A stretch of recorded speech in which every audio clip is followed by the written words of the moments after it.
Assalamualaikum warahmatullahi wabarakatuh. Perkenalkan, nama saya Aprianto. Saya dari Fakultas Sains dan Teknologi Program Studi Teknik Elektro Universitas Jambi dengan NIM M1A1190005.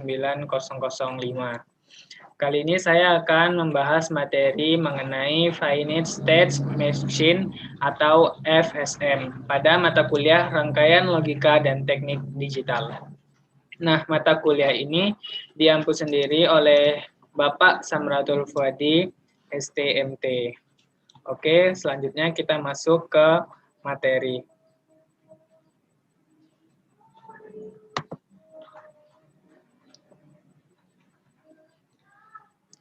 Oke, di sini ada definisi dari Finite State Machine atau FSM. Adalah sebuah metodologi perancangan sistem kontrol yang menggambarkan tingkah laku atau prinsip kerja sistem dengan menggunakan 3 hal.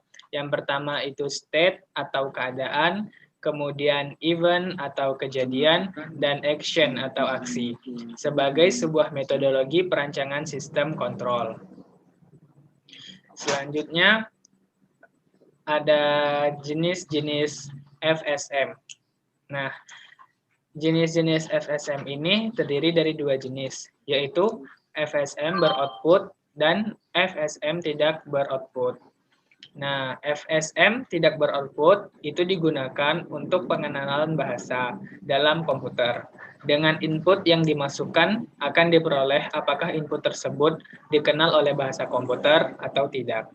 Nah, salah satu penggunaan FSM tidak beroutput adalah program compiler, yaitu program untuk memeriksa apakah perintah yang digunakan pengguna benar atau salah.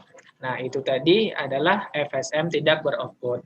Kemudian ada FSM beroutput. FSM beroutput itu sendiri digunakan untuk merancang mesin atau sistem. Nah, selanjutnya ada kelebihan dari FSM.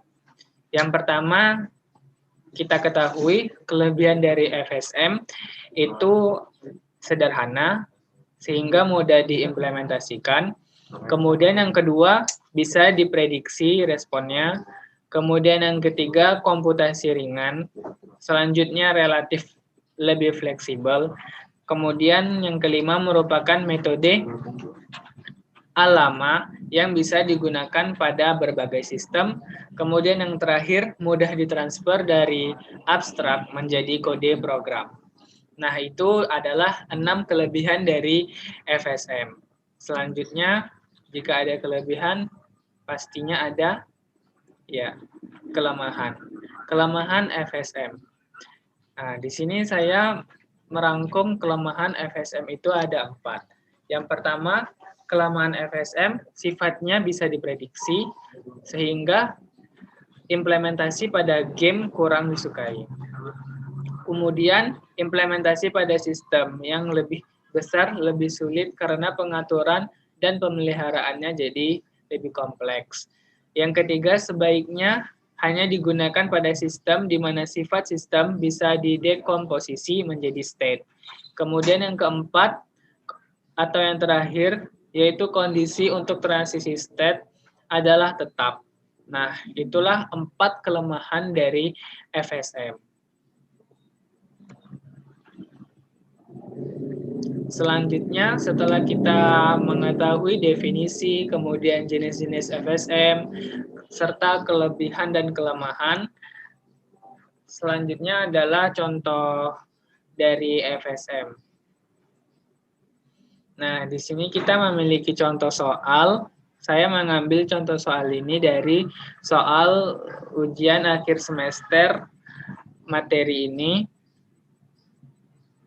Maksud saya UAS.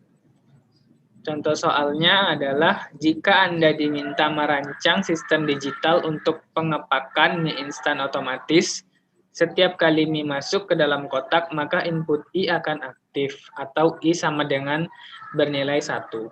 Jika jumlah mie dalam kotak sudah mencapai 3, maka output konveyor akan aktif atau K sama dengan 1 untuk mengganti kotak yang penuh dengan kotak yang kosong dan dilakukan proses pengisian kembali.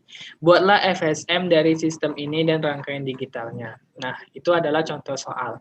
Selanjutnya bisa kita lihat di sebelah soal sudah saya buat 3 state, yang mana state yang pertama itu adalah pergantian kotak, kemudian kedua di state kedua ada I1, dan state ketiga adalah I2. Nah, di sini, di state satunya itu kita tulis pergantian kotak, karena di sini adalah proses transisinya. Kemudian di I1 masuk, karena di dalam soal sudah kita baca tadi, setiap kali mie masuk ke dalam kotak, maka input I akan aktif jika jumlah mie dalam kotak sudah mencapai 3. Nah, di state kedua ini adalah ketika proses mie masuk ke dalam kardus. Nah, terjadilah di I1. Kemudian di I2 itu adalah proses di mana ketika mie sudah mencapai 3 atau jumlah mie dalam kotak sudah mencapai 3. Nah, ketika sudah mencapai 3 atau kardus mie sudah mencapai 3, maka output konveyor akan aktif atau K1, di mana proses mengganti kotak yang penuh dengan kotak yang kosong dilakukan proses pengisian kembali. Nah, itulah tadi outputnya. Setelah mie sudah mencapai 3, terjadilah pergantian kotak ketika kotak yang penuh dengan kotak yang kosong dilakukan proses pengisian kembali. Nah, nilainya I1 karena di sini prosesnya inputnya tuh aktif gitu loh. Di I1 dan I2. Nah, itu adalah inputnya. Dan K itu sebagai outputnya. Nah, di sini adalah proses transisi terjadi. Oke, inilah bentuk FSM dari contoh soal yang di sini. Nah, setelah mengetahui FSM-nya, langkah selanjutnya adalah kita membuat rangkaian digitalnya. Yang mana jika ingin membuat rangkaian digital, yang perlu kita lakukan terlebih dahulu itu mencari truth table-nya. Nah, di sini ada truth table, input, dan output. Nah, ini truth table-nya. Nah, setelah mengetahui tabel kebenarannya, maka bisa kita dapatkan bentuk rangkaiannya seperti ini.